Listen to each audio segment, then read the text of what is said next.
Esprit du Dieu vivant, viens et règne en moi. Amen. Eh bien, je vous salue chacun et tous dans le nom merveilleux du Seigneur Jésus-Christ. C'est un privilège pour moi de pouvoir être ici avec vous ce matin. Et je vous apporte aussi les salutations, bien sûr, de notre Église, l'Église chrétienne des pèlerins Québec et des autres églises sœurs et associées au Québec. Également, bien sûr, des salutations de mon épouse. Elle m'a dit de saluer spécialement quand je serai à court. Les autres églises, je peux les saluer, mais spécialement à court, il ne faut pas oublier de saluer de sa part. Parce qu'en fin de compte, dès le départ, je me rappelle, nous étions ici il y a maintenant plus de 50 ans. Donc les années ont passé, beaucoup de choses se sont produites. Mais enfin, la grâce de Dieu fait que nous pouvons nous retrouver encore ce matin. Et également, je vous salue de la part des frères et sœurs de Charleroi en Belgique et d'autres églises en Belgique où je me suis trouvé. Et également des frères arméniens là-bas à Marseille, d'où je suis arrivé hier soir avec quelques difficultés, mais Dieu a permis que ça se passe quand même pas trop mal, malgré tous les problèmes et toutes les difficultés qu'il y a en France actuellement. Bien sûr, quand le voyage a été préparé, il n'était pas question de toutes ces grèves et de toutes ces choses qui se passent, tous les problèmes et les violences. Mais grâce à Dieu, moi, je suis passé à travers les gouttes de tout ça. Sauf que, bien sûr, les avions sont retardés, des trains sont annulés, toutes sortes de choses. Mais nous sommes là, par la grâce et l'aide de Dieu. Et je pensais tout à l'heure, quand j'étais ici, à travers le temps, tout ce que Dieu a fait, toutes les personnes que nous avons connues, plusieurs nous ont déjà précédés dans la gloire. Et nous continuons à avancer parce que nous savons que Jésus revient. Et ça, c'est une vérité absolue. C'est quelque chose qui ne peut pas être enlevé d'un cœur. Je me rappelle, j'étais juste un jeune croyant à ce moment-là. Et je rentrais de Cluse en France jusqu'à Annecy et je faisais de l'autostop. Et quelqu'un m'a pris et nous avons commencé à parler ensemble et je lui rendais témoignage de Jésus-Christ. Et il a dit, vous savez, vous allez à l'Assemblée à tel endroit. Je dis, oui, oui, bien sûr, c'est là que je vais. Il dit, oh, mais moi, j'y suis allé.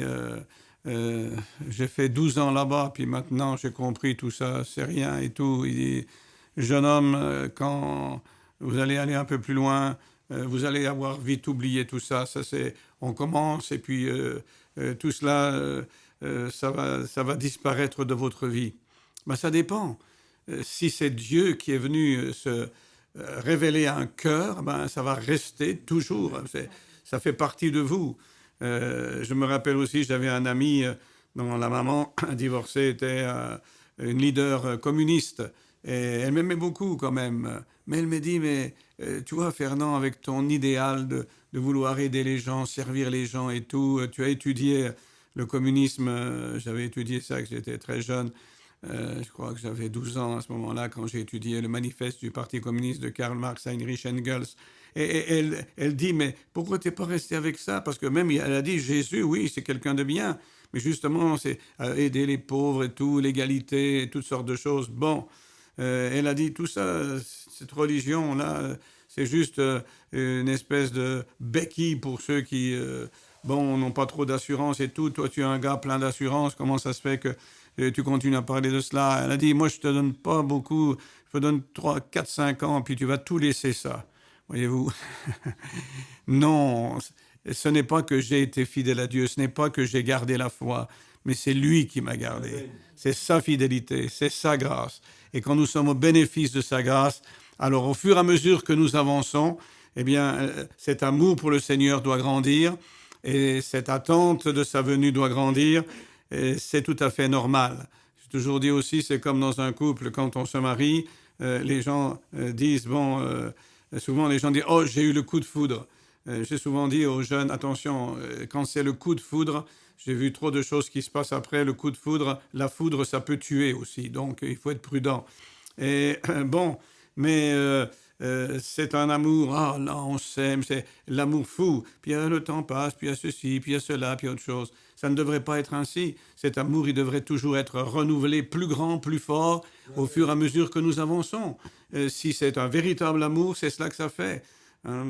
Si c'est quand vous plantez quelque chose qui est une bonne semence, ça va toujours produire quelque chose de bon, quelque chose de meilleur. Et on n'a pas besoin de commencer à hybrider ça ou d'essayer de le rendre meilleur. C'est ce que les gens font. On avait des cultures de maïs, on avait des cultures de blé, et puis dans les prairies canadiennes. Et puis bon, maintenant on a toutes sortes d'OGM, toutes sortes de choses, etc. Comme ça, on dit on évite tous les problèmes, on évite tous les insectes nuisibles et tout et tout. Bon, ça a marché pour un moment. On produit un meilleur produit, un produit qui est plus beau, un produit qui est un produit qui a peut-être moins de valeur au point de vue nutriments. Mais enfin, on produit quelque chose qui est bien correct. Et puis, qu'est-ce qu'on constate finalement? C'est que maintenant, il y a des autres problèmes qui arrivent. Et comme on a mis tellement de produits, tellement là-dedans, eh bien là, il y a rien qui peut contrecarrer ça. C'est devenu plus fort. Et là, qu'est-ce qu'on va faire? Où c'est qu'on va aller? Alors, qu'est-ce qu'on va encore inventer pour arriver à quelque part, à quelque chose avec tout ça? Vous savez, je me rappelle, dans le temps, on est allé au verger, là, on avait un frère, j'oublie les noms souvent. Pardon? Non, au verger ici, au Valais, là, le jeune frère qui était au Valais, là, son père avait Clavien. Oui, Clavien, voilà, Philippe Clavien, voilà, merci frère. Moi, tous les noms, c'est Philippe Clavien. Et puis, il m'a montré là-bas et tout ça. Il dit, moi, j'ai toujours aimé la pomme golden. Enfin, quand j'étais plus jeune, j'ai mangé beaucoup de pommes golden. Je me rappelle, on avait une précieuse sœur à la Chaux-de-Fonds. Elle me préparait toujours des choses avec les pommes golden. Et il m'a expliqué là-bas, pommes golden, à l'époque, il y a déjà des années, 18 traitements pour avoir des belles pommes, parce que les gens veulent que ça soit beau. C'est pas le bon, c'est ce qui compte, c'est que ça soit beau, voilà. Alors maintenant, on essaye de revenir des fois, mais on a tout dépassé les choses. Et l'autre jour, j'ai vu au magasin, il y a tout un tas de légumes, tous les légumes qui sont imparfaits, comme on appelle. Alors, ils sont pas beaux d'apparence, mais ils ont une bonne qualité de nutriments. Alors, restons avec ce que dit la parole de Dieu. La parole de Dieu, ça, c'est la nourriture que Dieu nous a donnée. Cette nourriture-là, elle est essentielle. On n'a pas besoin d'y ajouter quoi que ce soit. Tout est inclus dans cette parole. Tout ce dont nous avons besoin est inclus dans cette parole. Alors que Dieu vous bénisse, petits et grands. Et j'ai toujours dit, j'aime quand je vois les enfants à l'église. Souvent, les enfants, eux, vous leur dites quelque chose, ils vous écoutent, et puis ils vous écoutent très, très bien. Je parlais en Belgique, on avait une réunion questions-réponses. Ils ont fait une réunion qui a duré, je pense, 4h30 de temps. Il y avait tant de questions. On n'a pas fini, donc on en a fait une autre. Mais là, il y avait des enfants et un garçon, peut-être comme Samuel, à peu près de cet âge-là. Et puis, je voulais leur montrer quelque chose. Souvent, on dit que la personne de Dieu, est-ce que Dieu est une personne? Dieu est trois personnes. Nulle part dans la Bible, le mot personne n'est attribué à Dieu, excepté si nous prenons la version seconde en Hébreu chapitre 1er. Mais ça, c'est le mot qui est utilisé là en grec, c'est hypostas, qui veut dire l'être même, la substance, ce qu'il est en réalité. Donc, c'est pas une personne. Vous êtes des personnes, tout ça, mais est-ce que si vous avez un chien, un chat à la maison, est-ce que c'est une personne? Non. Alors, je voulais partager ça avec les gens et j'ai vu ce petit garçon et puis je lui ai parlé. Je lui ai dit, mais est-ce que vous avez des animaux à la maison? Il me dit, oui, on a 2 poissons. Ah bon, vous avez 2 poissons? Et vous êtes combien en famille? Alors il regarde son père, sa mère, puis il dit, on est 5. Ah bon? Mais pourtant, si tu as 2 poissons, 5 plus 2, ça fait 7. Vous devriez être 7. Il dit, oui, mais ce sont des poissons. Ah, j'ai dit, très bien, toi tu vas pouvoir venir prêcher à ma place pour montrer aux choses et aux gens les choses vraies. Et quand nous parlons de Dieu, Dieu n'est pas une personne, Dieu est un être qui dépasse tout ce qu'on peut exprimer, tout. La Bible dit, Dieu est esprit. Un être vivant, c'est une chose. Un animal, c'est un être vivant, mais ce n'est pas une personne. Dieu, il est un grand être vivant, réel, éternel, glorieux, infini, mais il n'est pas une personne. Et c'est pour ça que les gens ont bataillé avec toutes sortes de doctrines, d'idées et autres. Et ce que j'ai constaté au fur et à mesure que nous avançons, nous voyons tellement de déviations, tellement d'hérésies, tellement de toutes sortes d'idées bizarres et spéciales qui se développent. Je me rappelle le commencement, quand ce message est arrivé à moi en 1966, ça fait bien des années. Frère Branham nous avait quittés depuis quelques mois seulement. Et quand ce message est arrivé et que le Seigneur m'a fait la grâce de le recevoir, je pensais, maintenant nous allons avoir l'Église parfaite. Oui, voilà, il fallait cela, l'Église va être parfaite. Et puis, l'Église parfaite, non, je ne l'ai jamais rencontrée. Toutes les églises, j'ai vu, il y a plein de problèmes, il y a plein de difficultés, partout, partout, partout. Puis j'ai vu que finalement, les églises qui se réclamaient de ce message étaient exactement comme n'importe quelle autre église baptiste, évangélique et tout, à part la doctrine, à part une formulation différente des choses, mais autrement, c'est les mêmes phénomènes, les mêmes choses. Et je me demandais bien souvent, mais comment c'est possible qu'une telle chose soit comme ça? Comment c'est possible? Et c'est alors que ça fait bien des années que j'ai compris que Dieu a une épouse parfaite.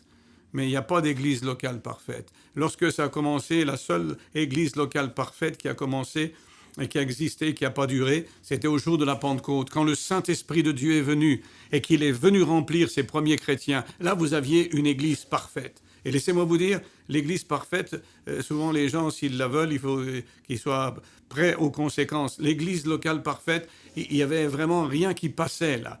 Vous connaissez l'histoire de Ananias et Saphira. Pour nous aujourd'hui, ce serait rien du tout ça. C'est quoi un grave péché comme ça? Mais non, c'est pas un péché, c'est rien. Il faisait comme tout le monde. Il voyait que les gens ne se dépossédaient pas de leurs biens pour se mettre sur la paille, mais c'était partagé, qu'il n'y a pas de riches, il n'y a pas de pauvres parmi nous, on va tout mettre ensemble. Si Dieu m'a donné plus, ben, je peux le partager avec celui qui en a moins.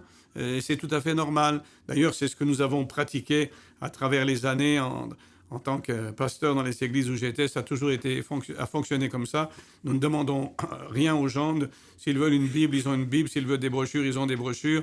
Les gens peuvent donner dans leurs dîmes, leurs offrandes, et Dieu pourvoit. Et nous l'avons vu, nous avons fait des conventions et tout. Même ici en Suisse, je me rappelle, la dernière, c'était en 85, avec Frère François Le Picard, dont il y avait quand même 327 personnes, c'était toute une chose, peut-être plusieurs d'entre vous y étaient. Alors, vous vous souvenez de la chose, notre sœur y était, Frère Erard y était, bien sûr, parce que Erard était là, après on a dû faire la comptabilité des choses, et plusieurs. Bon... c'était quelque chose. Et j'ai compris, non, l'église locale parfaite n'existe pas, mais il y a une épouse parfaite. Il y a des hommes et des femmes, un ici, un là. Frère Branham a dit, c'est cela, une poignée ici, une poignée là, qui, eux, croient cette parole, vont rester avec cette parole, vont vivre cette parole, vont être prêts quand l'enlèvement viendra. Mais ce sera juste une minorité. Je ne parle pas de salut, je parle de quelque chose en grand. Et j'ai remarqué que le problème c'est que les gens se sont arrêtés en chemin. Les gens ont bien eu une rencontre avec Jésus-Christ, mais après ça, ça s'est arrêté en chemin. Qu'est-ce que je veux dire par là?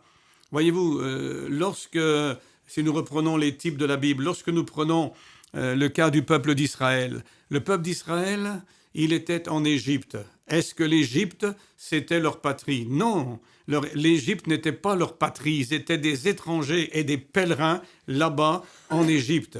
Pourquoi? Parce que leur pays, c'était Israël. Mais maintenant, Dieu a fait qu'une chose soit permise, en raison de leurs péchés et tout. Ils sont allés 430 ans là-bas dans le pays d'Égypte. 400 ou 430 ans, il y a deux... Bon, ça c'est un autre sujet à étudier. Mais ils étaient là des siècles. Et nous savons comment ça s'est passé. euh, lorsqu'ils étaient là-bas en Égypte. Ils étaient des esclaves en Égypte.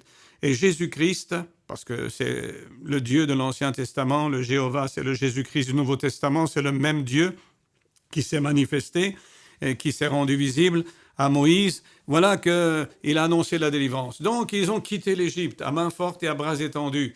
Et d'ailleurs, vous savez, il fallait avoir la foi pour comprendre cela, parce que Dieu leur avait montré, à travers Moïse, qu'il fallait déposséder les Égyptiens. Donc, ils ont ramassé les bijoux, ils ont ramassé l'or, ils ont ramassé l'argent. Mais pourquoi prendre tout ça pour aller dans un pays où coule le lait et le miel, où Dieu avait tout dit? Et puis d'abord, Dieu savait, eux ne savaient pas, mais ils ont découvert qu'ils se retrouvent dans le désert. Ils se retrouvent dans le désert avec des quantités de choses. Mais si tu es au milieu d'un désert, à quoi ça te sert d'avoir tout ça? Mais Dieu avait un plan, et vous savez, le tabernacle, là, le lieu où il voulait faire sa demeure. Dieu montrait ce qu'il était en train de faire. C'était le plan de son amour pour l'humanité, de trouver des êtres qui soient semblables à lui, qui lui ressemblent, avec lesquels il puisse être en communion. Alors ils ont quitté, beaucoup de gens ont quitté l'Égypte. Beaucoup de gens se sont tournés vers Jésus-Christ, ont accepté Jésus-Christ comme leur sauveur. Certainement, et je crois qu'ils sont sauvés s'ils acceptent Jésus-Christ. Jésus-Christ ne les rejette pas, mais ils s'arrêtent là. Je dirais, j'aime mes frères baptistes, et c'est pas pour faire une différence, mais souvent chez les baptistes, c'est ça. Oh, gloire à Dieu, j'ai été sauvé, j'ai été sauvé. Amen, c'est bien. J'ai été sauvé, mais quel genre de vie tu mènes maintenant? C'est la même vie que je vivais avant. Mais maintenant, je suis sauvé. Je crois que Jésus-Christ a payé à la croix du Calvaire pour mes péchés. Donc, il a effacé mes péchés, mes péchés passés, mes péchés présents, mes péchés futurs. J'ai mis ma foi en lui pour que je sois déclaré juste devant lui. C'est bien, c'est très bien. Martin Luther, le grand réformateur, quand il a porté cette révélation de la justification par la foi, ça a secoué le monde. C'était quelque chose de très bien. Mais Martin Luther, quand on regarde ses propos de table, il n'était pas trop sanctifié. Il y avait des choses un peu bizarres pour nous, aujourd'hui. Mais en ce temps-là, c'était quelque chose... Bon. Et après, on voit ça, on a dit, donc, tout à coup, mais non, mais quand même, Dieu nous appelle à une vie sainte. La Bible en parle. Et tout à coup, il y a une vérité autre. La justification était juste, mais une autre vérité qui était là. C'est que quand Dieu nous appelle et nous justifie et nous place dans une position favorable devant lui, alors qu'est-ce qu'il fait? Il nous sanctifie. Il change nos goûts, nos désirs. Il y a quelque chose qui se passe. Au lieu d'avoir le goût de, je sais pas moi, d'aller jouer au bingo, on a le goût d'aller à l'église pour chanter des cantiques. Voilà, il y a quelque chose qui se passe. Il y a quelque chose qui intervient à l'intérieur, la sanctification. Mais là, on est dans le désert.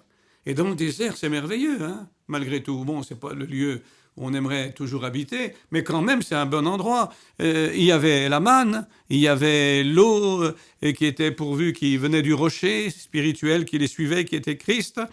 Et même, mais la Bible dit qu'en 40 ans, ils n'ont pas usé leurs souliers, ils n'ont pas usé leurs vêtements. Et mes amis... j'aimerais bien quelque chose comme ça, c'est des bénédictions. C'est intéressant, ces bénédictions-là. Mais on est dans le désert, dans ces bénédictions-là. C'est pas que c'est pas bien, mais ça suffit pas. Et beaucoup de gens veulent rester, ils sont dans le désert, ils sont bien, ils sont dans ce monde. Ils devraient pas être de ce monde, mais bon, ils sont quand même assez ressemblants aux gens de ce monde. Et ils ont toutes les bénédictions, et les bénédictions sont là. Gloire soit à Dieu, Dieu m'a donné ci, Dieu m'a donné ça. Amen. C'est merveilleux. C'est quelque chose de bien, mais cette vie, elle se termine un jour. Et tout ce qu'on a eu comme bénédiction pour cette vie, eh bien, pouf, c'est envolé en une seconde. Le jour où je quitte là, nous sommes venus nus dans ce monde, et quand nous en repartons, au point de vue matériel, nous en repartons nus, mais Frère Branham disait, nous ne repartons pas nus complètement, parce que nous emportons quelque chose avec nous, qui est notre caractère. Et ce que nous sommes ici, nous allons l'être là-bas. Et Dieu nous a donné cette vie pour nous préparer pour l'éternité. Alors d'autres sont allés plus loin. Voilà qu'ils arrivent là, il y a le pays de la promesse. Enfin, rappelez-vous, et ça c'est la Bible, on ne peut pas changer ce que dit la Bible, c'est la vérité. Sur 2 millions environ qui ont quitté l'Égypte, combien sont-ils entrés là-bas dans le pays de la promesse? Dieu a dit, de tous ceux qui ont quitté l'Égypte, j'en laisserai pas entrer un seul. Ils se sont tous mal comportés dans le désert. Donc, ceux qui sont nés dans le désert, oui, ceux-là vont entrer, mais ceux qui ont quitté l'Égypte, entrés dans le désert, n'entreront pas dans le pays de la promesse. Et finalement, il y en a eu deux, Josué et Caleb, qui sont entrés dans le pays de la promesse. Et ça, c'est quelque chose de grand, c'est vraiment étonnant. Et vous savez, bon, comme là, quand je voyage, je n'ai pas le temps de regarder ce qu'il me dit, mais depuis plusieurs années, après j'ai arrêté un certain temps, mais là, j'ai repris depuis un bon moment. Je suis en contact avec un rabbi en Israël, à Beth Shemesh, pas bien loin de Jérusalem. Et puis, voilà, on échange sur toutes sortes de choses. Et vraiment, voilà, il m'a dit, mais Fernand, tu dois avoir un nom biblique. On va faire une recherche pour savoir quel est ton nom biblique. Alors, ils ont fait une recherche et il m'a envoyé après tout un texte là-dessus, en anglais évidemment, et en hébreu, mais l'hébreu je ne peux pas lire couramment, mais en anglais. Et il m'a dit ceci, mon nom, vous savez comment c'est? Mon nom c'est Caleb. Il a dit, mon nom biblique c'est Caleb. Il a dit, Caleb, ça c'est quelqu'un qui est de tout cœur pour Dieu. Hein. Bon, quand vous prenez le lexique grec et que vous hébreu pardon et le lexique grec, le strong hébreu et grec, vous regardez en hébreu, Caleb, vous savez ce que ça veut dire? Ça veut dire chien. C'est pas un beau nom, hein. Mais en réalité, il faut toujours regarder. Il n'y avait pas de voyelle, hein, donc comment on prononce? Et le mot chien, c'est Caleb, pas Caleb. Et en réalité, c'est la détermination de l'animal qui compte. Là, ce qui compte, c'est quelqu'un qui est de tout cœur, qui est décidé à faire ce que Dieu veut, qui est prêt à aller de l'avant, qui est prêt à faire ce que l'Éternel demande et tout. Et qui est associé au voyage et à différentes choses. Alors, il montre, voilà, Josué et Caleb, les deux qui ont été autorisés par Dieu, qui sont entrés dans le pays de la promesse. Voilà, ils sont dans le pays de la promesse. Ah, là, les gens sont contents. Là, nous avons la restauration des dons, le baptême du Saint-Esprit. Les gens sont très heureux. Ils sont bénis de bénédictions spirituelles. Ils sont très contents. Ils pensent, ça y est, nous sommes arrivés. Mais laissez-moi vous dire, Canaan n'est pas le ciel. Parce que dans Canaan, il y a encore des luttes, il y a des batailles et tout. C'est pas le ciel, ça. Notre destination finale n'est pas Canaan, n'est pas la terre des promesses. Pour nous, la terre des promesses, Frère Branham l'a dit, c'est la terre de la promesse du Saint-Esprit. Mais là, quand ils sont entrés dans le pays, il y en avait 40 ans après qu'ils sont entrés dans le pays, ils n'étaient même pas encore allés dans la position où Dieu les avait appelés. Imaginez. Donc, c'était pas ça, c'était pas final. Il y a plus que Canaan. Eux, c'était un peuple terrestre. Ils ont eu un pays de promesses terrestres. Nous avons un pays de promesses spirituelles. Mais même avec toutes les bénédictions du Saint-Esprit, et je remercie Dieu pour cela, nous ne sommes pas au bout de notre course. Maintenant, il faut aller plus loin. Il y a quelque chose qui nous attend. Il y a un héritage qui nous attend. Et cet héritage, il nous a dit, l'apôtre Pierre, il vous est réservé à vous, ceux qui ont été choisis par Dieu, les élus de Dieu, il vous est réservé à vous dans les cieux. Et tant que nous ne sommes pas dans les cieux, alors voilà, juste ça me vient de penser comme ça, puisque je suis en Suisse, vous savez mieux que moi, l'importance en Suisse de ce qu'on appelle, ça c'est vraiment typique de la Suisse. Ça c'est unique, il n'y a aucun autre pays au monde qui a le même principe que ça. La question du lieu d'origine, le lieu d'origine.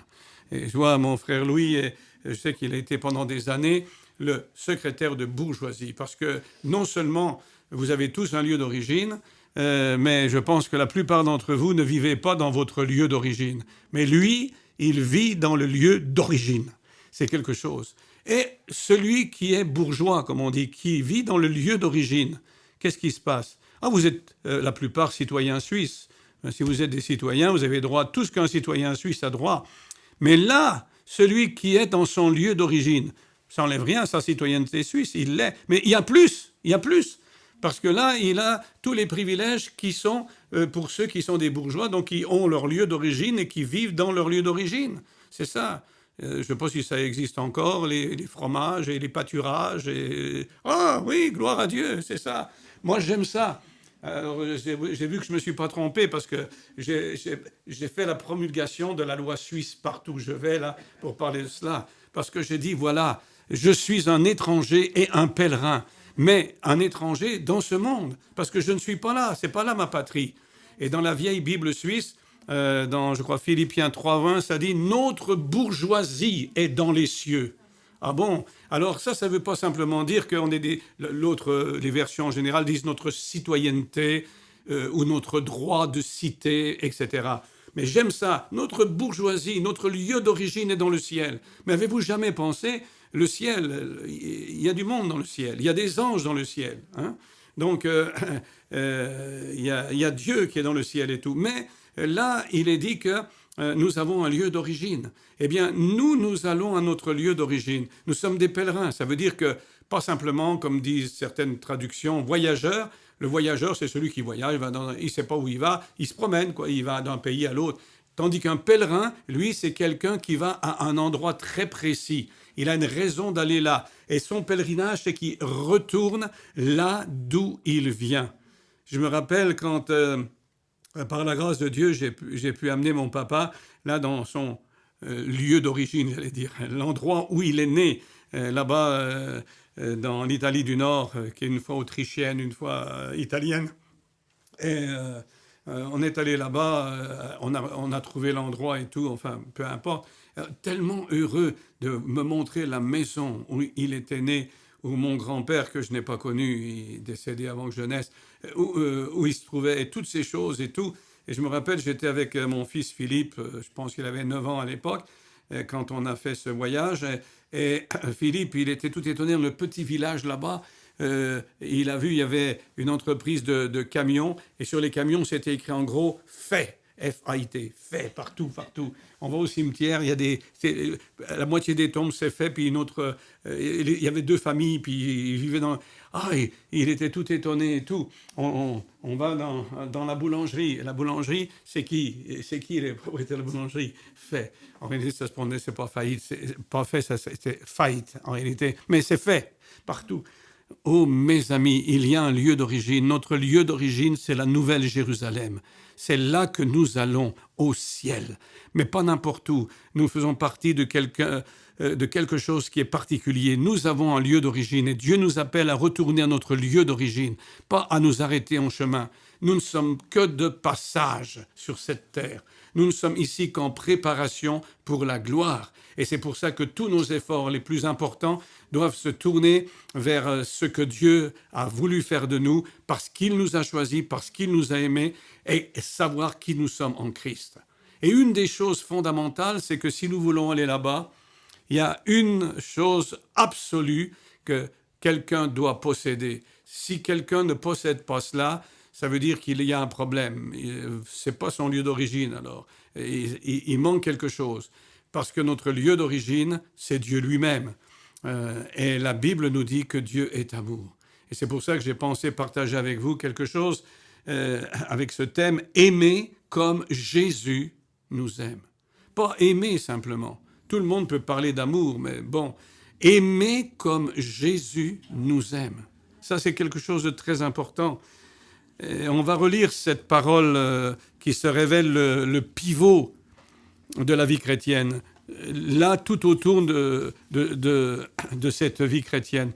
Et bon, je vais prendre là, moi j'ai mes textes bibliques déjà écrits ici. Elle se trouve, cette parole, dans Jean au chapitre 13 et le verset 34.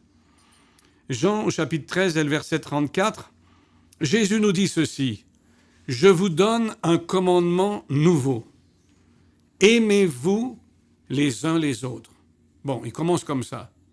En quoi est-ce que c'est nouveau? Non, même dans l'Ancien Testament, ça le dit qu'il faut s'aimer les uns les autres. Les gens pensent que c'est juste le Nouveau Testament. Non, je peux vous montrer les textes.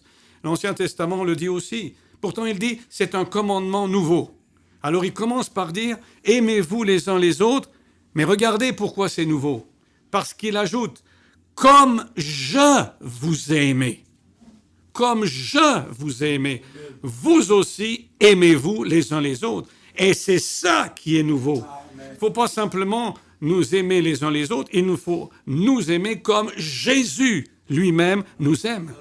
Et ce que nous devons exprimer en ce temps-ci, ce que sans doute le Seigneur nous a déjà accordé de manifester dans le passé, mais en quoi nous devons être renouvelés et qui doit s'amplifier encore et encore et encore, en nous, c'est l'amour, et donc l'amour divin. Le mot grec, c'est agapé, l'amour divin. Nous devons aimer comme Jésus nous aime, parce qu'un tel amour change tout et fait toute la différence. Il faut penser aussi que lorsque Jésus donne cette parole, il vient tout juste d'annoncer la trahison de Judas. C'est quelque chose. C'est étonnant qu'à ce moment le plus tragique peut-être de sa vie, et on peut penser à toute la souffrance émotionnelle qu'il a dû ressentir, parce que Jésus, il est Dieu Tout-Puissant, oui, comme on a entendu la citation, mais en même temps, il est un homme. C'est la grandeur de Dieu. Il s'est fait un homme comme vous et moi. Il n'a jamais utilisé sa divinité pour lui-même. Quand il était un homme, il a vécu comme vous et moi. Il dépendait de l'Esprit de Dieu qui le remplissait comme vous et moi. C'est ce qu'il a dit. Il a pris le même chemin. Donc, en tant que Dieu, les émotions et tout que nous avons, c'est différent. Mais en tant qu'homme, il les a toutes eues, ces émotions. Et pensez, Judas, qu'il avait choisi, et il sait maintenant que Judas va le trahir. Bon, il le savait avant, mais là, c'est le moment où ça va arriver. Quelle souffrance émotionnelle il a dû ressentir. Jésus affirme par 2 fois, pourtant, dans ce texte, ce qui est central. Ce qui est central pour des croyants, et que nous ne devons pas minimiser puisque tout tourne autour de cela. Il faut nous aimer, mais il faut nous aimer à la manière dont il nous aime. Et même dans les moments les plus difficiles, même quand notre cœur est le plus meurtri, comme Jésus l'a été par la trahison de Judas. Et il nous donne ce commandement. Ce n'est pas simplement une suggestion, c'est un commandement. Aimez-vous les uns les autres comme je vous ai aimé. Et non seulement il vient d'annoncer la trahison de Judas, et vous savez, je crois que je l'ai déjà dit ici, je suis un vieux prédicateur, donc je suis un radoteur des fois, mais c'est bon de se rappeler les choses et de revenir toujours là pour bien les comprendre et bien les saisir et bien les vivre. Mais Jésus l'a appelé dans nos Bibles « ami » au jardin de Gethsémane. Mais le mot « ami », là, ça veut dire « compagnon ». Ça veut dire celui avec qui tu es associé, tu partages tes soucis, tu partages tes projets, tu partages tout. Et quelqu'un avec qui tu partages toute ta vie, c'est plus qu'un simple ami, là. C'est plus qu'un simple copain, là. Non, c'est quelqu'un qui est un avec toi, qui connaît beaucoup de choses de toi et tu connais beaucoup de choses de lui. Et ensemble, vous avez travaillé au même projet et tout ça. Il l'appelle quoi ? Compagnon, ami, de cette façon-là. Ami, c'est-à-dire, toi que j'aime, il continue à l'aimer. Quelqu'un qui vient le trahir. Nous, en tant qu'êtres humains, et même en tant que chrétiens, si quelqu'un nous faisait un coup tordu comme ça, je ne sais pas quelle serait notre réaction. Mais il dit, il faut aimer. Et lui, il a montré qu'il a aimé Judas.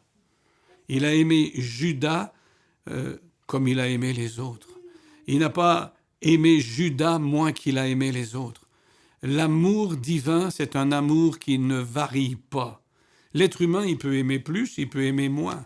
Mais Dieu, il n'aime pas plus ou moins, il aime. Il aime même amour. C'est ce qu'il est, c'est sa nature, c'est son être. Alors c'est quelque chose de grand. Et maintenant, après avoir dit par 2 fois aimez-vous les uns les autres, et avoir montré comment, comme je vous ai aimé, qu'est-ce qu'il annonce ? Il annonce que Pierre va le renier, si ça ne suffisait pas que Judas le trahisse. Et encore un peu plus loin, si vous allez dans le chapitre suivant, il est question de Thomas, et Thomas qui fait preuve d'incrédulité quant à ses résurrections, et avec lequel Jésus doit s'entretenir pour l'amener à la foi. Vous savez, la première fois, quand Jésus apparaît, Thomas n'est pas là. Et quand les disciples lui disent que, bon, il met en question la chose. Alors 1 semaine plus tard, Jésus est à nouveau là. Et quand Jésus se présente, Thomas est là. Et vous savez comment le Seigneur a dû se révéler avec Thomas. Il a dit, maintenant, parce que tu as vu, tu as cru, bienheureux ceux qui n'ont pas vu, mais qui ont cru. Donc, qu'il y ait reniement, qu'il y ait incrédulité, qu'il y ait même trahison, Jésus enseigne à ses disciples, donc il nous enseigne à nous aujourd'hui, aux disciples de ce temps, peu importe les circonstances, nous devons nous aimer les uns les autres de son amour divin, qui subsiste envers et contre tout. Et Jésus ne nous parle pas d'aimer quand c'est facile. Il ne nous demande pas de pardonner quand, les circonstances le permettent, quand nous ne sommes pas sérieusement touchés ou atteints. Il affirme avec toute l'autorité de son propre amour que nous devons pardonner, aimer comme lui aime, et pardonner comme lui pardonne. C'est quelque chose. Même dans l'intensité de la souffrance sur la croix de Golgotha, face à ses bourreaux, l'Évangile nous rapporte qu'il s'est écrié « Père, pardonne-leur, car ils ne savent pas ce qu'ils font. » Il n'y avait pas le moindre désir de vengeance en lui, pas d'amertume, pas de colère, juste l'amour inconditionnel et infini, l'agapé. Et c'est de cet amour, l'amour de Jésus, dont il est dit que nous devons nous aimer, quel que soit le contexte. Ça, c'est là que se trouve la différence avec tout ce qu'on appelle amour sur le plan humain. C'est vraiment complètement différent. Et cet amour divin, c'est la marque d'un vrai disciple. Aimer comme Jésus l'aime. D'ailleurs, le Seigneur n'a-t-il pas dit, et n'a-t-il pas donné un seul signe auquel tous peuvent reconnaître ses disciples? Il aurait pu en donner d'autres, mais il a donné un seul signe auquel on peut reconnaître ses disciples. Et ça se trouve dans Jean 13, 35. Et dans Jean 13, 35, il est dit « C'est à ceci que tous connaîtront que vous êtes mes disciples. » Donc c'est un signe universel pour tout le monde. Si vous avez de l'amour les uns pour les autres, de l'amour, de cet amour dont lui nous a aimés. Amen. C'est pour cela que aujourd'hui dans le monde partout, le monde naturel, le monde politique, le monde religieux, beaucoup de gens viennent dire le christianisme, en réalité, personne ne le pratique. Les pires guerres qu'il y a eu entre les gens de même religion, ce sont ceux qui se sont appelés chrétiens. Les bagarres, les disputes, les scissions.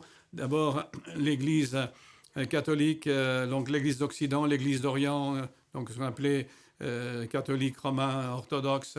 Ça a commencé comme ça. Ensuite, les batailles, même jusque dans notre 21e siècle.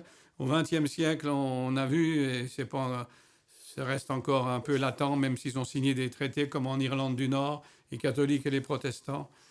Si je vois mon fils était un casque bleu pour le Canada, là-bas pour les Nations Unies, donc en Bosnie, là on a vu qu'il y avait à nouveau question de religion entre les catholiques et orthodoxes. C'est terrible. Tous ces gens qui s'appellent chrétiens se font la guerre, se battent et tout. Et quand on pense à Adolf Hitler, c'était un homme qui se réclamait de la foi chrétienne. Et même sur les ceinturons des sections spéciales, c'était marqué quoi? Gott mit uns, Dieu avec nous. Et l'Église officielle protestante comme catholique, ils étaient avec Hitler.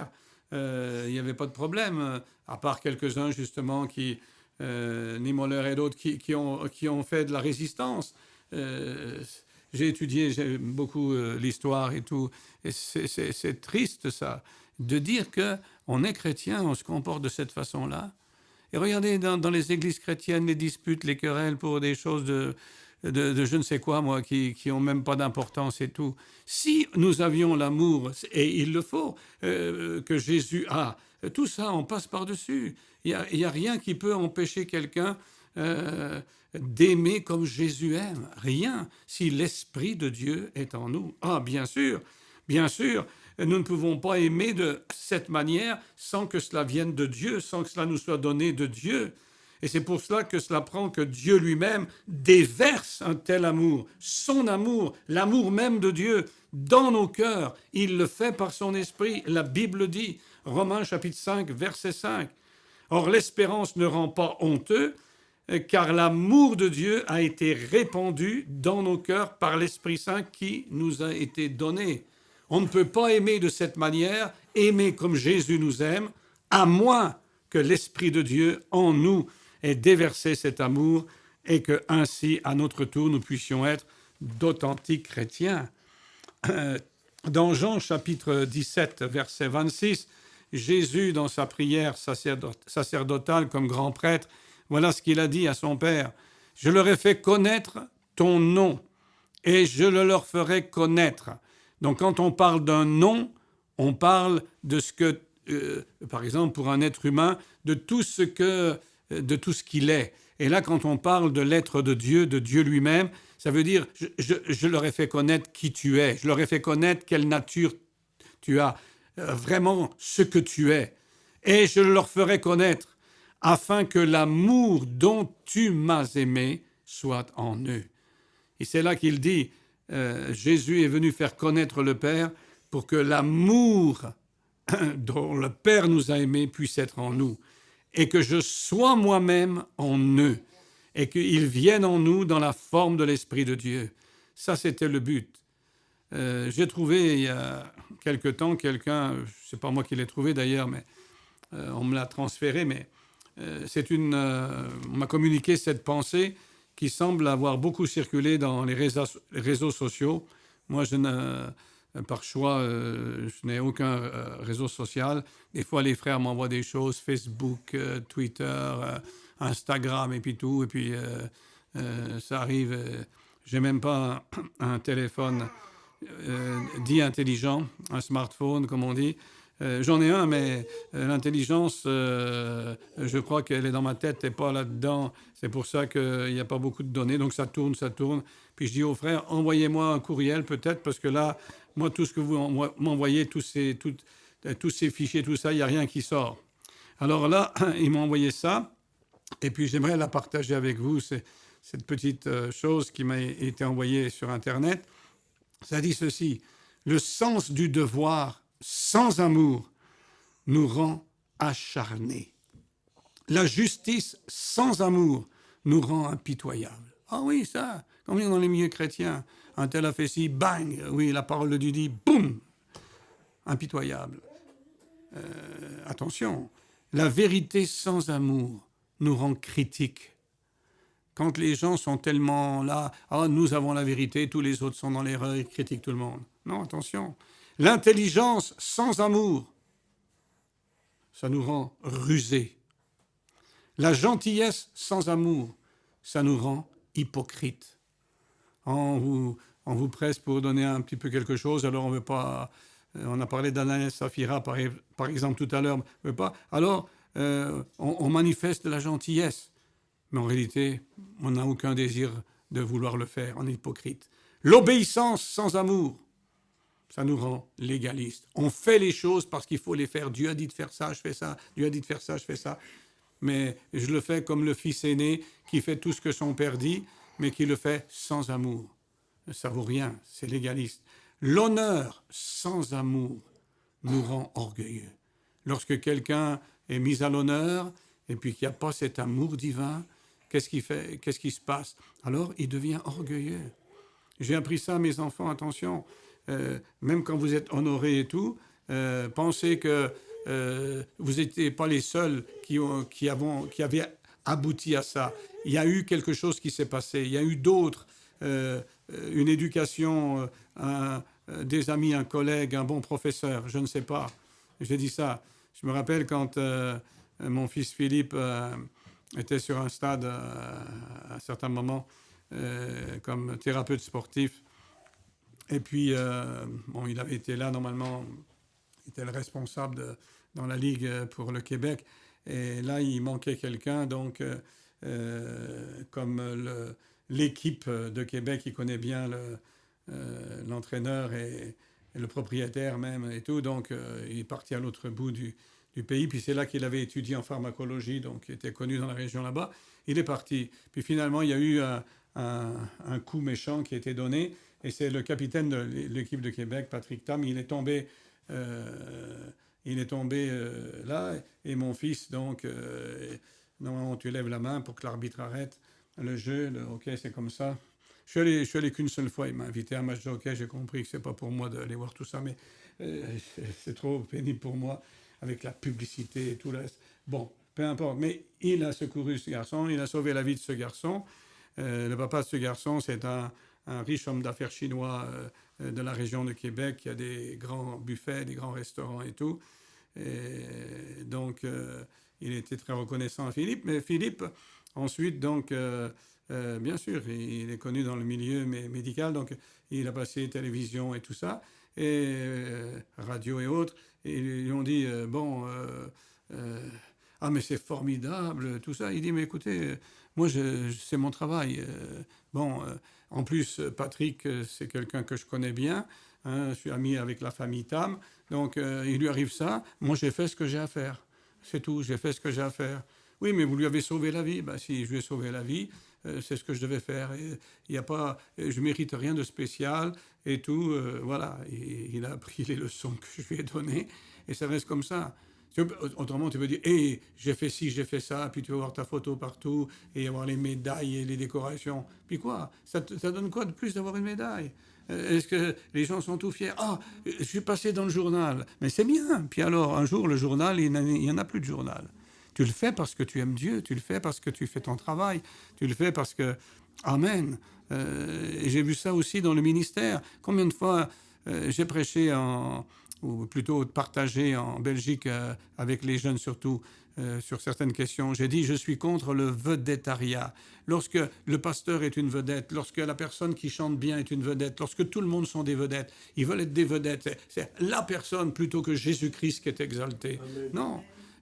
Nous-mêmes dans notre église, lorsque quelqu'un chante un merveilleux chant, on ne se met pas à applaudir à tout rond. Maintenant, je vais dans les églises, qu'est-ce que je vois? Ils applaudissent à tout rond. Et même, ils donnent des coups de sifflet. Là. Et je me dis, est-ce qu'on est dans un concert du monde? Où c'est qu'on est? Est-ce qu'on est dans la présence de Dieu? Où est-ce qu'on est? Alors, on fait des choses, on copie le monde, on fait, et on le copie mal d'ailleurs, on n'est pas capable d'arriver à leur niveau. Mais c'est terrible d'en arriver à ça. C'est pour ça, quand je lis ici, l'honneur sans amour nous rend orgueilleux. Oui, c'est vrai. La possession sans amour nous rend avares. Actuellement, donc, après, il y a la fête de Pourim avant Pâques et tout, en Israël. Et ça, c'est l'histoire de la reine Esther. Mais en même temps, on lit le livre de Ruth. On étudie le livre de Ruth. Alors, mon rabbi, là, Touli, il m'a envoyé sur le livre de... Et j'ai aimé beaucoup, ça c'était hier, il parlait de Elimelech. Vous savez, Elimelech et Naomi ont quitté le pays d'Israël parce qu'il y avait une famine pour aller dans le pays de Moab. Et il dit, lui, il explique ça, il dit, ils prennent ce que les rabbis ont dit autrefois, les sages à travers le temps, les sages d'Israël, ils ont dit, mais Elimelech, c'était un homme qui avait beaucoup de biens. Et la nature d'un juif, en réalité, la vraie nature juive, quand tu suis la Torah, c'est que tu aides les autres, tu donnes aux autres. D'ailleurs, quand on est en Israël, moi j'ai toujours une poignée de monnaie parce que s'il y a quelqu'un qui tend la main, c'est la tradition juive, tu donnes quelque chose, même si c'est pas grand-chose, mais tu donnes quelque chose, parce que la Bible dit donne à celui qui te demande. Donc tu donnes selon tes moyens évidemment, mais là tu donnes juste une petite pièce ou quelque chose, et voilà. Et il dit là-bas par contre le pays de Moab, c'est tout le contraire, ils n'ont pas les mêmes sentiments. Et il dit d'où vient Moab? Moab, vous savez d'où il vient Moab? Peut-être que vous l'avez vu, mais Moab, vous savez, c'est ce qui s'est passé, c'est que il y a Lot, il a eu des enfants avec ses filles.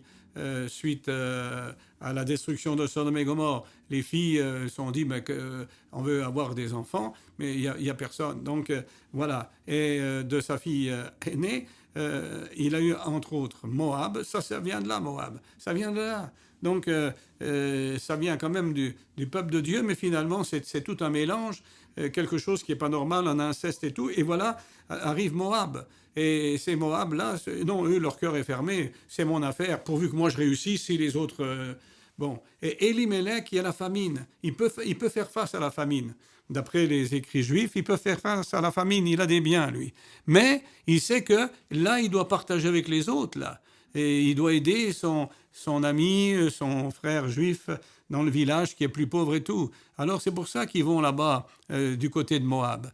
parce qu'il a plus l'esprit de Moab qu'il a l'esprit d'Israël. Il s'en va là-bas, du côté là-bas, qu'est-ce qui se passe? Il meurt, Maclon meurt, Kilion meurt, ça meurt là.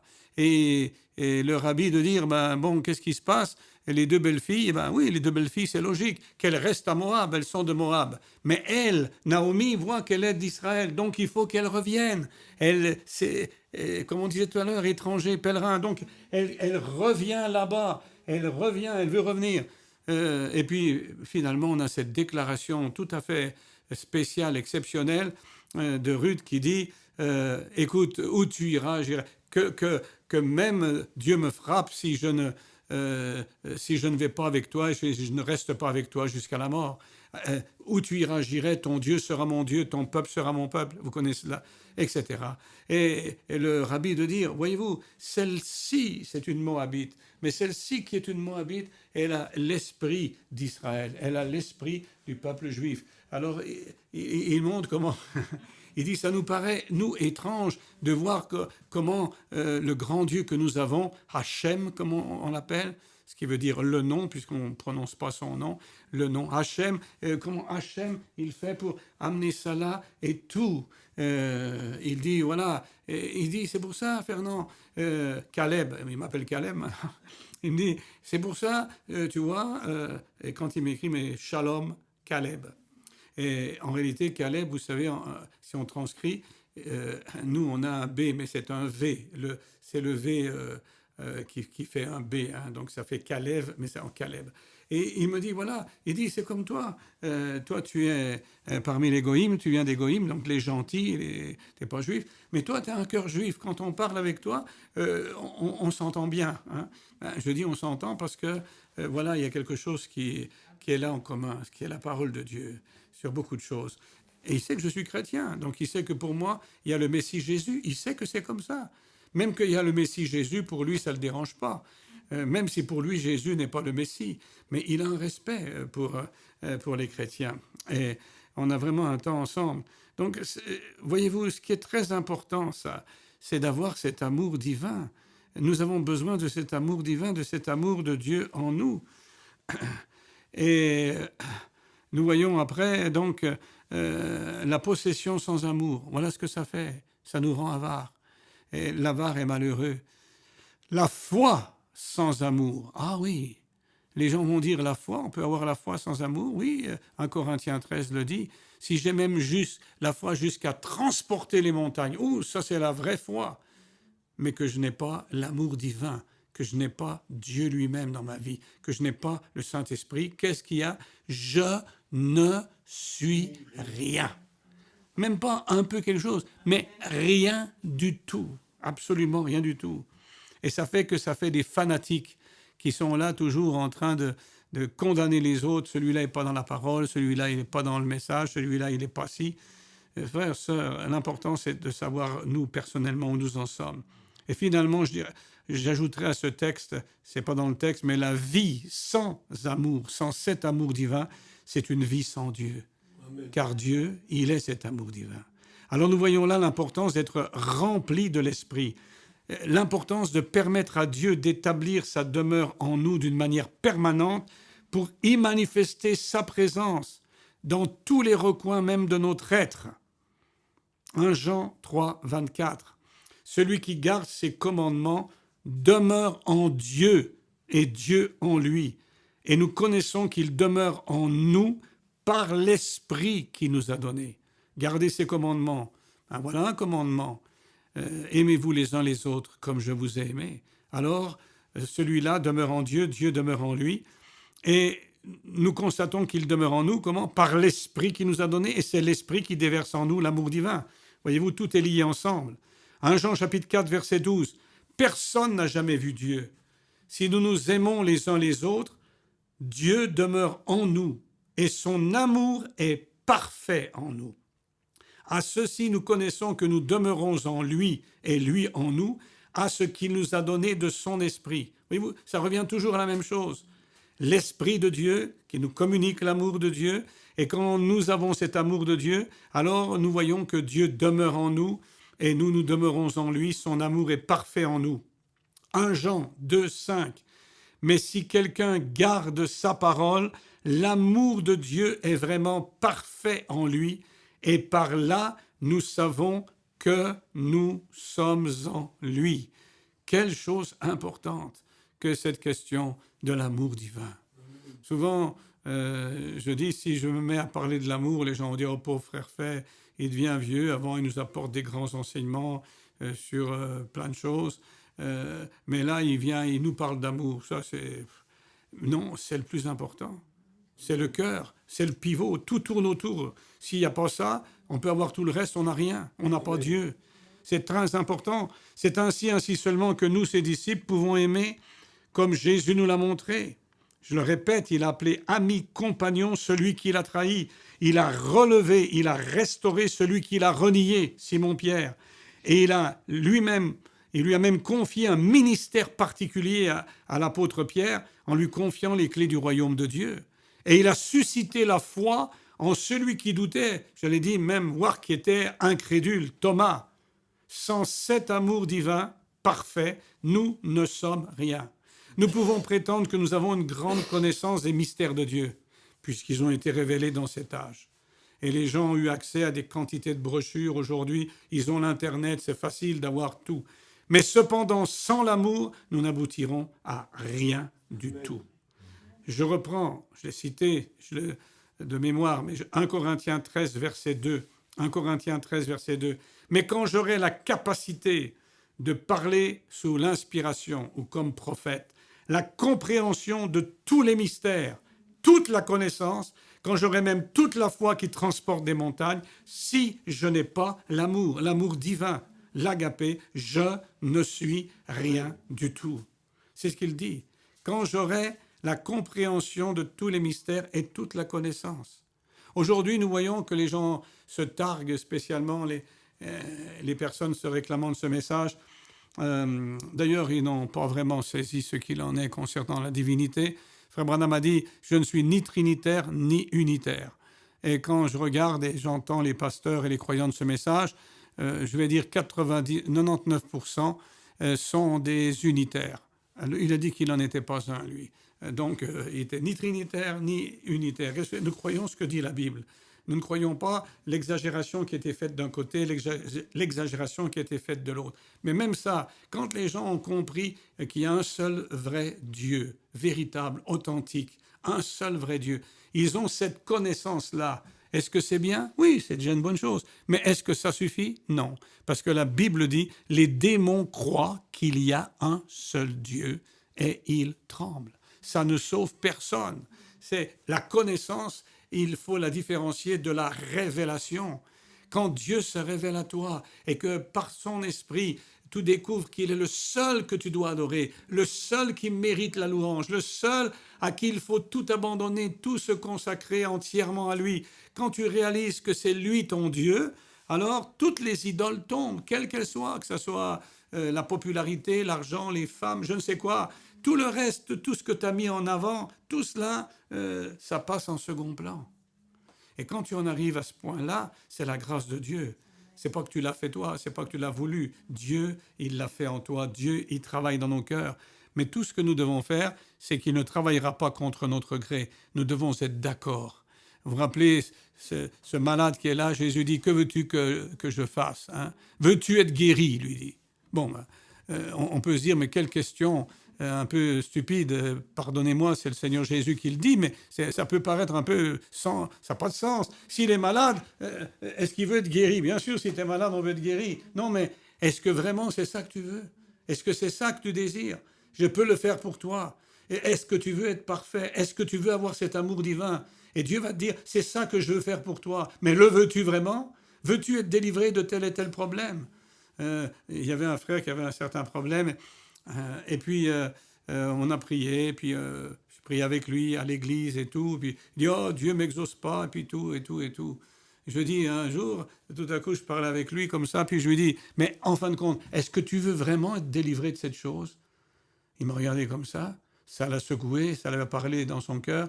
Il dit, à vrai dire, ouais, non, parce que en réalité, j'y suis encore très attaché. Ah, j'ai dit, voilà le problème. Tant que tu y es attaché, Tu ne vas pas chercher la délivrance, tu ne vas pas chercher à ce que le Seigneur le fasse, mais il est prêt à le faire. Et le jour où tu lui dis, maintenant je veux plus de ce lien-là, je veux plus de cet attachement-là, délivre-moi de cet attachement, Dieu va le faire. Il va le faire ce jour-là. Il s'est passé 2 mois, il est revenu, depuis lors, tout a été réglé, des choses qui ont duré des années. Ça dépend de toi, de moi, mon frère, ma sœur. Est-ce que je veux que Dieu fasse ce qu'il a promis? Oh, j'ai un autre message que je prêcherai, je peux prêcher un message après l'autre, parce que la Bible se tient tout. Un message que j'ai prêché récemment à notre église qui est au sujet des promesses. Promesses sous condition. L'alliance est inconditionnelle. Dieu t'as pas attendu après ton choix, après toi, pour te choisir comme étant un des siens. Ça, c'est inconditionnel. Ça ne dépend pas de rien du tout. Avant même qu'il ne fût né, j'ai aimé Jacob, j'ai haï Ésaü, afin que le dessein d'élection de Dieu, de choix de Dieu, subsiste. Mais ensuite, dans notre vie, toutes les promesses qu'il nous a faites sont toutes conditionnelles. Toutes. Pas l'alliance, mais les promesses dans cette alliance, Frère Branham a dit, elles sont toutes conditionnelles. Par exemple, prenons la fameuse phrase de Jésus. Si tu dis à cette montagne et que tu ne doutes pas dans ton cœur, ôte-toi de là, jette-toi dans la mer, elle va le faire. Ah, il n'a pas dit, si tu dis à cette montagne, jette-toi dans la mer. Non, il a dit, et que tu ne doutes pas dans ton cœur, et que tu es donc convaincu absolument dans ton cœur. S'il n'y a pas ça, la montagne ne bougera pas. C'est tout. Il y a des conditions. Par exemple, ça nous dit aussi, au jour de la Pentecôte, lorsqu'ils entendent le message, leur cœur est transpercé, leur cœur est touché. Et qu'est-ce qu'ils font? Hommes, frères, que devons-nous faire? Eh bien, Pierre leur dit, il faut qu'ils fassent quelque chose. C'est pas ça qui les sauve, c'est Christ les a sauvés. Mais il faut qu'ils se placent dans les conditions pour que ce salut puisse leur être accordé. Repentez-vous, ce qui veut dire changer radicalement de pensée, d'attitude mentale par rapport à Dieu. Et puis, faites-vous baptiser dans le nom du Seigneur Jésus-Christ et vous recevrez le don du Saint-Esprit. Amen. Il y avait des conditions. Moi, je l'exprime souvent comme chez nous au Québec, quand il y a la tempête de neige ou autre, bon, tu ne laisses pas quelqu'un au bord du chemin, là. Moi, si je vois quelqu'un qui est là, puis tu t'arrêtes, tu ne connais pas la personne, tu l'embarques pour l'amener quelque part, parce que c'est comme ça. Les Québécois, ils sont comme ça. Puis je devrais dire, un être humain, c'est de l'humanisme. On devrait être comme ça. Mais si je vois quelqu'un qui est là, et il est encore par terre, et puis il y a la neige, puis ça neige, puis il y a le blizzard, et puis tout, je m'arrête, je le vois. Bon, je descends, je dis, avez-vous besoin d'aide? Oui. Ben écoutez, je vais vous prendre dans ma voiture, là, je vais vous aider, là, je vais vous amener, j'habite pas loin. Et puis là, ma femme va vous faire quelque chose à manger, je sais pas, une soupe chaude, quelque chose, puis on va essayer de... Non, il dit, je vais être aidé, mais je vais être aidé ici. Mais qu'est-ce que je vais lui dire? Moi, je peux pas vous aider ici. Il faut que je vous amène dans les conditions, à l'endroit où je peux vraiment vous apporter de l'aide. Là, dans la neige comme ça, qu'est-ce que je peux faire, hein? Il y avait les chiens Saint-Bernard avec le petit tonneau de... enfin, bon, vous savez comment c'était. Je ne sais pas si ça existe encore, mais c'est ça. Mais on n'est pas des... Pardon? Hein? Le pape, il a reçu un de ces tonneaux. Ah ben oui, moi non, j'en ai acheté un petit souvenir quand il y a très longtemps, je sais pas, il doit être dans mes dossiers quelque part là, dans un recoin, je sais pas où. Mais on n'est pas des chiens Saint-Bernard comme ça. Est-ce que vous connaissez? Et même là, le chien Saint-Bernard, après on l'avait au monastère.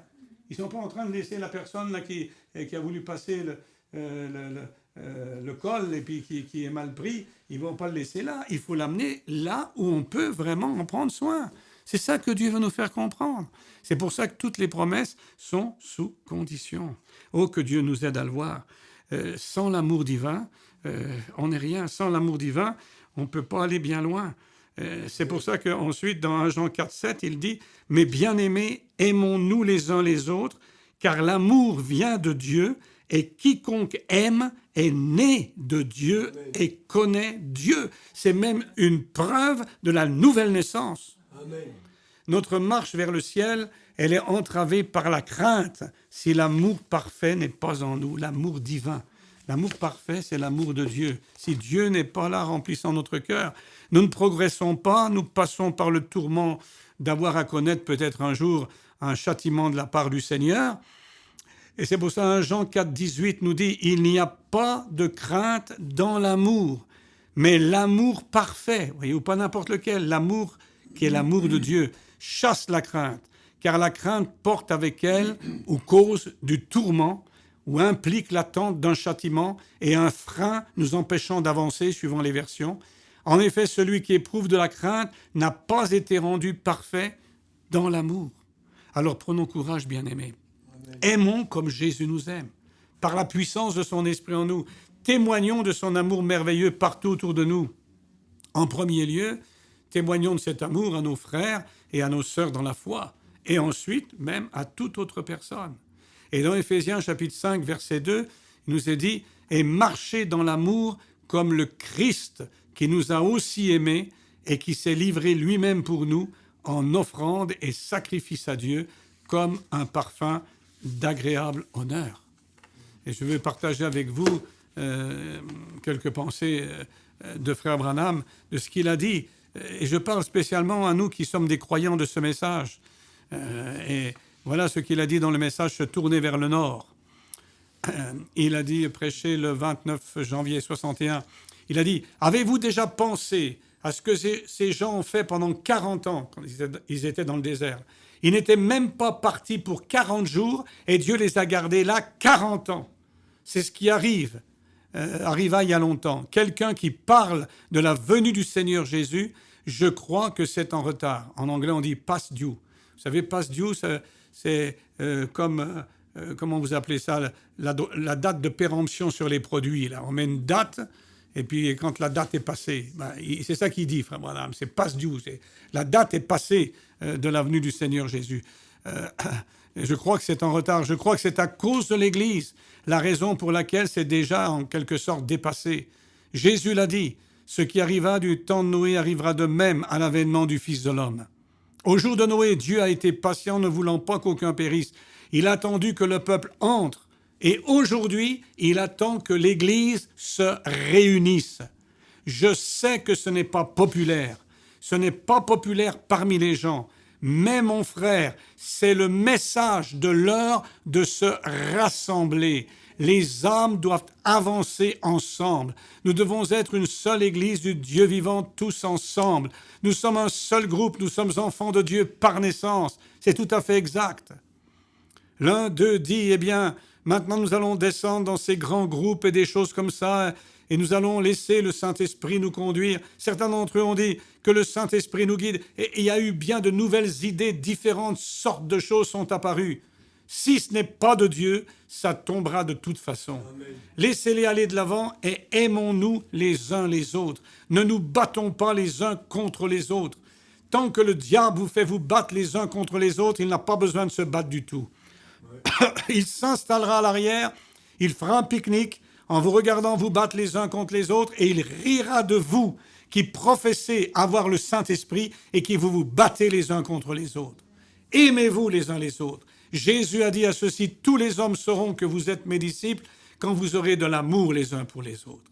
C'est à ce moment-là que tous les hommes sauront que vous êtes mes disciples. Vous vous aimerez les uns les autres. C'est la plus grande preuve du Saint-Esprit que je connaisse. Quand vous pouvez vous aimer les uns les autres. Oui, monsieur, c'est le grand commandement, une grande chose.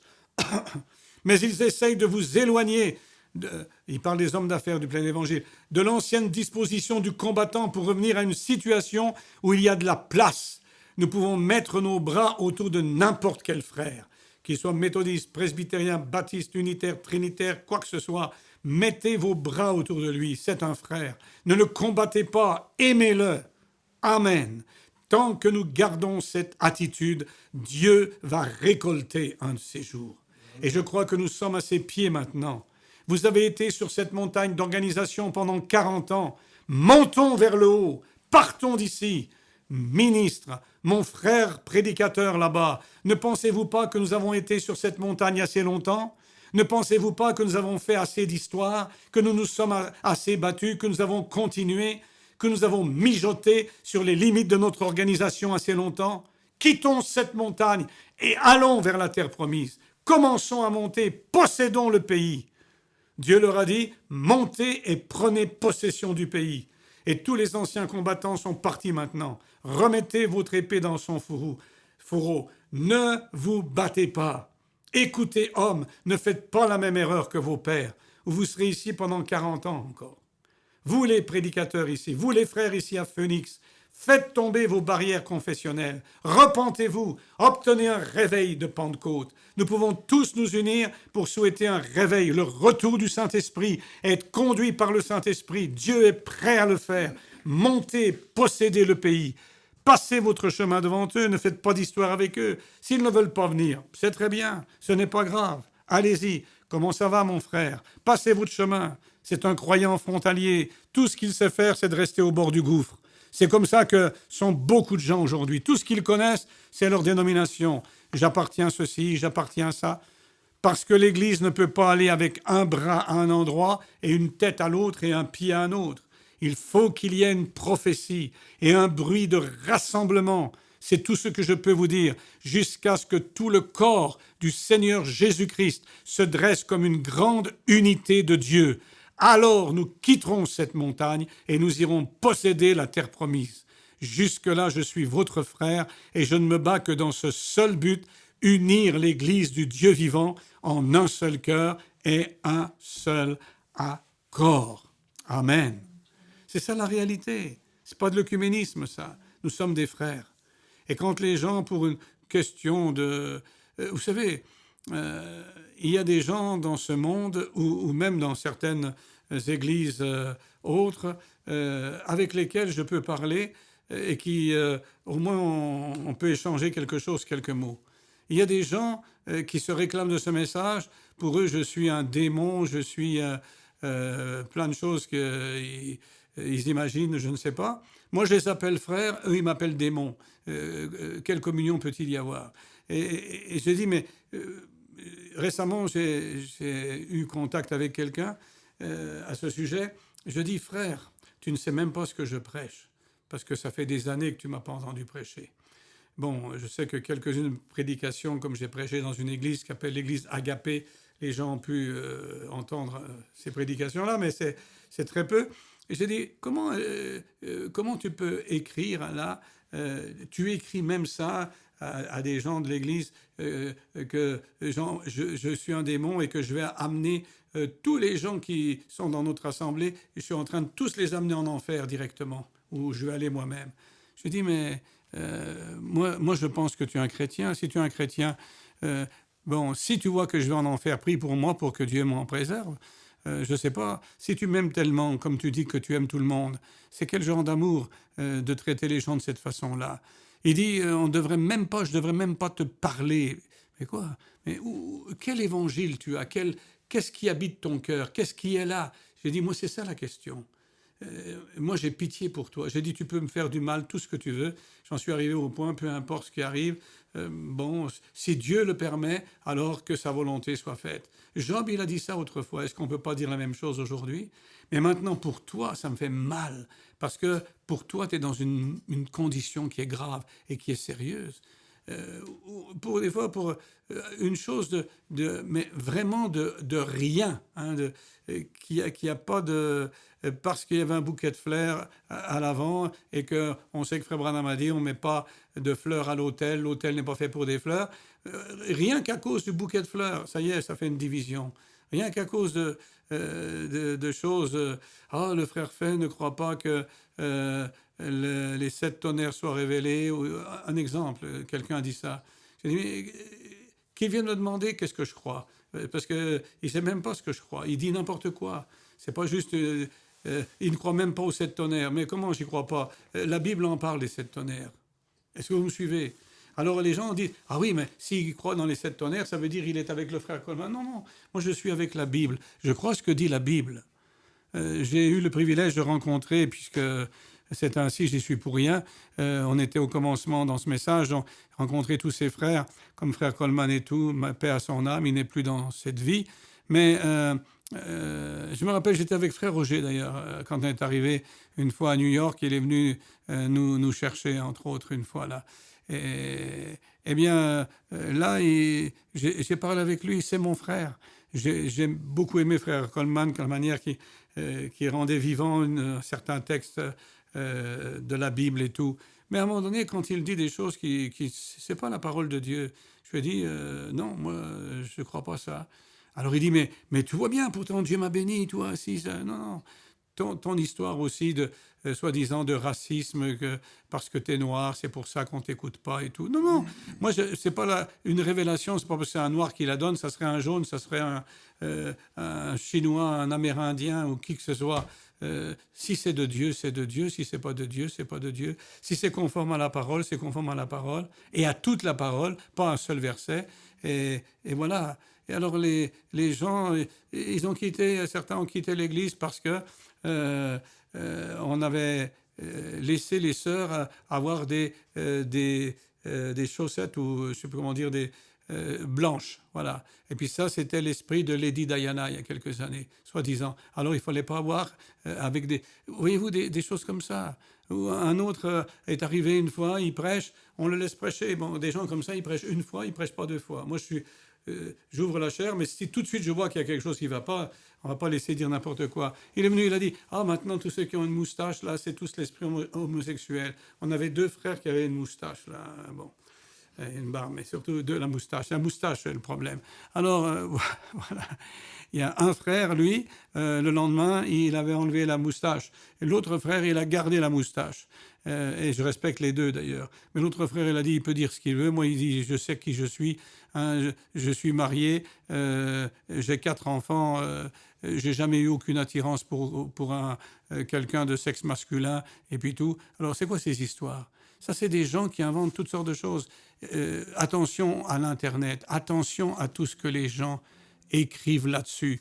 C'est terrible ce qu'on peut faire. Aujourd'hui, on pourrait prendre, on l'a vu chez nous dernièrement, il y a maintenant c'est tellement artificiel, l'intelligence artificielle est développée, que là, ils ont pris un commentateur de radio et ils ont pris de l'autre côté le Premier ministre du Canada. Et puis, les deux ne s'entendent pas du tout. Hein. Et ils ont créé une interview de toute pièce que ni l'un ni l'autre n'était au courant. Et puis, ils les ont fait parler. Et puis, c'est vraiment leur voix, hein, c'est leur voix et tout. Et puis, il y a eu je ne sais pas combien de millions avant qu'on arrête ça pour dire que ça n'a pas existé, que des deux côtés ont démenti, qu'ils ne se sont jamais rencontrés, qui d'ailleurs, qui ne veulent pas se rencontrer, qu'ils n'ont aucun désir de se rencontrer. Imaginez ça. Alors, vous voyez des choses qui sont dites au sujet du message, oubliez-le. Toutes les bêtises que les gens racontent, il y en a plein, plein, plein. On va dire le frère Branham ceci, on va dire telle chose s'est passée là. On me raconte une histoire avec la photo de la colonne de feu. La photo de la colonne de feu, elle était ici. Non, ça c'est la nuée, mais la colonne de feu. Elle est là-bas, oui, d'accord. Alors, photo de la colonne de feu, on l'a colorisée. Pourquoi est-ce qu'il fallait la mettre en couleur? Pourquoi? Moi, j'ai déjà dit, pourquoi on fait ça? Si Dieu, il a donné cette photo en noir et blanc, pourquoi qu'il faut la mettre en couleur? Ça donne quoi de mettre de la couleur? Puis mettre en arrière, ceci n'est pas la photo originale. Alors, laisse-moi, j'ai pas besoin de... C'est un témoignage pour le monde. Frère Branham l'a dit, cette photo, elle seule condamnera cette génération. Alors, bon, qu'est-ce qu'ils ont fait là-bas, soi-disant, c'est une chose là, en Afrique, bon, on commence à raconter, puis après, quand on vérifie, on voit que c'est toute l'exagération. Alors, un avait la photo en couleur, là, avec lui, et puis il était là, bon, ils se font arrêter, les gens commencent à discuter, bon, on les pille, c'est comme ça, malheureusement, il y a des bandits, des voleurs, et puis bon... sous prétexte d'autres raisons. Et là, voilà, et lui, là, il montre la photo colorisée, là, et tout ça, et tout, pouf, il s'est retrouvé à 40 km de là, et oh, alléluia, alléluia. Qu'est-ce que ça fait? Ça fait que les gens ont plus de foi dans une photo que dans la puissance de Dieu pour vous amener quelque part. Lorsque reprenez les Écritures, c'est pas une photo qui vous amène quelque part. Autrefois, j'étais là avec vous, j'étais jeune, on a donné à tout le monde des photos, tout le monde avait les photos du frère Branham partout. Un jour, une voisine vient chez nous et elle voit une photo de frère Branham et puis elle dit à Michel, « Ah, ça, c'est le père de ton mari ?» Elle dit, Non, c'est juste un prédicateur. Elle dit, ah bon, puis vous mettez la photo du pasteur sur le mur, vous ok, maintenant c'est fini, chez moi il n'y en a pas. Et pourquoi? Parce que c'est de la gaminerie, ça. C'est juste des petites choses. Je me rappelle aussi au début à Annecy, même juste avant que j'arrive ici à Cours, à Annecy, frère Pérégrine nous avait envoyé, on avait la ceinture, la boucle de ceinture, et puis on avait tous le petit aigle. Pour les sœurs, c'était un modèle différent. Ah, je suis un aigle, je suis un aigle. Bon, ça va pour, on a un frère qui est simple d'esprit dans notre église, on l'aime beaucoup, il s'appelle frère Jean-Marc. On connaît bien le frère Jean-Marc.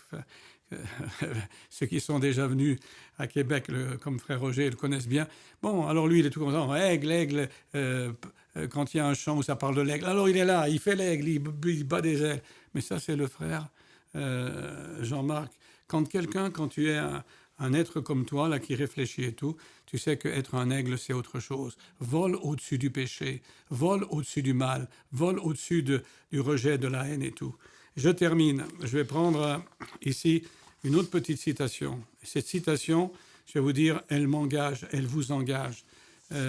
J'en ai plein de citations, mais juste une à laquelle je pense. Oui, voilà. Et ça, c'est quelque chose pour vous engager, chacun d'entre vous. Moi-même, j'ai besoin d'entendre ça et j'ai besoin de vérifier où j'en suis avec cet amour divin. Vous savez, je ne vous donne pas toutes les citations. Frère Branham dit, il est allé au-delà du rideau du temps. Sans l'amour parfait, nul n'entre là. Ça, vous les connaissez. Mais là, voilà ce qu'il dit. C'est dans le message des citernes crevassées, le soir du 26 juillet 1964. Il dit, vous aimez-vous les uns les autres? Et y a-t-il quelqu'un ici qui a quelque chose contre quelqu'un d'autre? Si oui, allez redresser la situation. Voulez-vous? Ne partons pas d'ici comme ça. Voyez, si vous avez quelque chose contre quelqu'un, allez redresser la situation maintenant. C'est maintenant l'occasion pour vous d'aller vers cette personne et dire, frère, sœur, j'ai dit quelque chose contre toi, j'ai pensé quelque chose, je ne voulais pas faire ça, pardonne-moi. Voyez-vous, c'est comme ça qu'il faut faire. Père divin, nous te remercions de ce que tu nous as réunis ce matin pour parler de toi, pour parler de cet amour que tu es toi-même. Et Seigneur, parce que nous sommes des chrétiens, nous confessons que nous les chrétiens, en tant qu'individus et en tant que groupe de chrétiens, ton Église a failli dans ce que tu nous avais demandé. Failli par ignorance, failli par infidélité, failli par un manque de sérieux, failli pour bien des raisons, certainement pas volontairement voulant s'opposer à toi. Mais au lieu de manifester cet amour divin, nous avons manifesté bien des autres choses. Tout le contraire, à tel point que ce monde a reçu un contre-témoignage. Mais tu as promis une chose, que dans les derniers jours, tu rétablirais toutes choses. Et tu n'as pas simplement rétabli ta parole, tu n'as pas simplement rétabli la vérité de ta parole, restaurer ta parole. Oui, tu l'as fait à travers le ministère de ton prophète, mais tu veux aussi restaurer les pensées justes à l'intérieur de nous, les motifs et les objectifs qui sont justes. Que tes pensées à toi, tu veux les mettre en nous. Et il nous est dit, et nous sommes exhortés à le faire, ayez en vous les sentiments ou les pensées ou les attitudes qui étaient en Jésus-Christ. Et Seigneur, tu ne veux pas simplement rétablir cela en nous, mais tu veux aussi qu'ensuite cela se traduise par une vie, une marche, un comportement, des actes qui sont justes. Une parole juste qui produit une pensée juste, qui produit une vie juste. Sois-en remercié, Père. Laisse ta grâce dans chaque vie ici et nous pensons aussi à nos bien-aimés qui sont notre sœur Gina, et notre frère Raymond, notre frère Willy Gerbre, là où ils sont dans leurs établissements respectifs. Laisse ta grâce dans leur vie et toute autre personne qui a besoin de toi. Nous croyons que tu es à même de te manifester dans chaque cas et de démontrer ta puissance. Tiens-nous prêts pour ta venue, parce qu'après tout, nous aspirons au ciel. Pèlerins sur la terre, désirant retourner au ciel. Merci Père pour ta grâce. Dans le nom de Jésus-Christ, continue de bénir cette assemblée, notre frère Roger, chacun et chacune. C'est ma sincère prière. Amen. Amen. Que Dieu vous bénisse. Et c'est vrai que nous sommes tellement près du but. Nous ne savons pas quand est-ce qu'il nous appellera. Soyons prêts, tenons-nous prêts. Amen. Je vais partager aussi le beau témoignage avec la petite Simone, notre sœur Nati. Nous avons même passé à l'église un vidéo.